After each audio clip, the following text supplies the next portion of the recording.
It's also critically important to be careful about how you wield your new authority. In fact, don't wield your new authority. Do it differently. So day one, you are working with your team and doing a great job. And the next day, you are their boss, their leader, their manager. How do you handle that? There are a few things you can do to make that transition easier. Some of those things actually start well before the transition actually occurs. I would recommend that as soon as you know that this is a possibility, you kind of take stock of your behavior, your words, your actions, the activities that you're doing with people maybe outside of work, and start to really examine for yourself whether those things can continue or whether you should start to taper them. Once you know that this promotion is coming, there are a few steps that you can take right before and even after it has occurred. First, it's a good idea to understand that things won't be the same. They probably shouldn't be the same.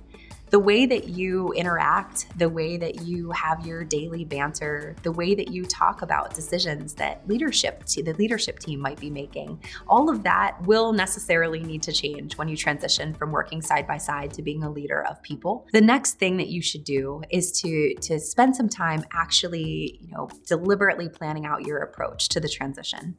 It's worth it to kind of map out exactly what's going to change, when you want it to change, and how it should change. You should definitely consider working with your manager, your new manager in your leader role, to figure out what options you will have to break the news to your team about the exciting news to your team about what's going to happen with the structure. It can be best, in my experience, to do that with them before broad announcements are made. If you can pull your team aside and talk to them about what's happening and why you're so excited about it and why it's going to work out great for all of you, that's a good thing. If you don't have that option available to you, it can still work out just fine.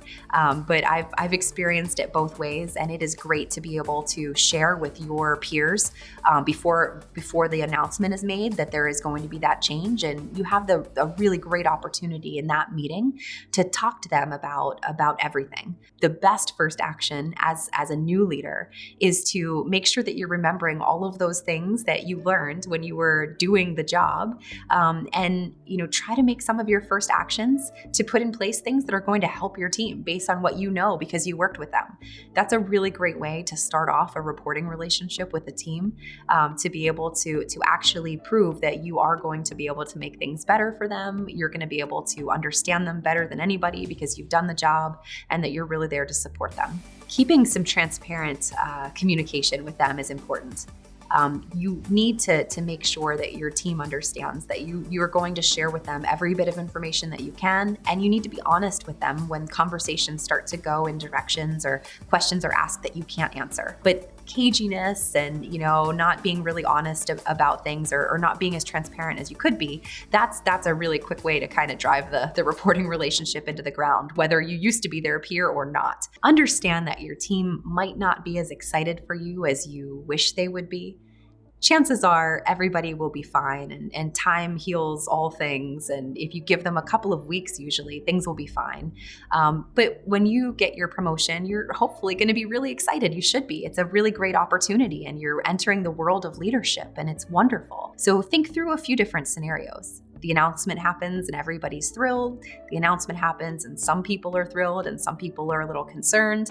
And worst of all, but certainly a possibility, the announcement happens and your team's not very enthusiastic at all. Understand that it will get better if you take these steps and you continue to be yourself and you watch out for their best interests and you don't forget all of those lessons you learned working shoulder to shoulder with them.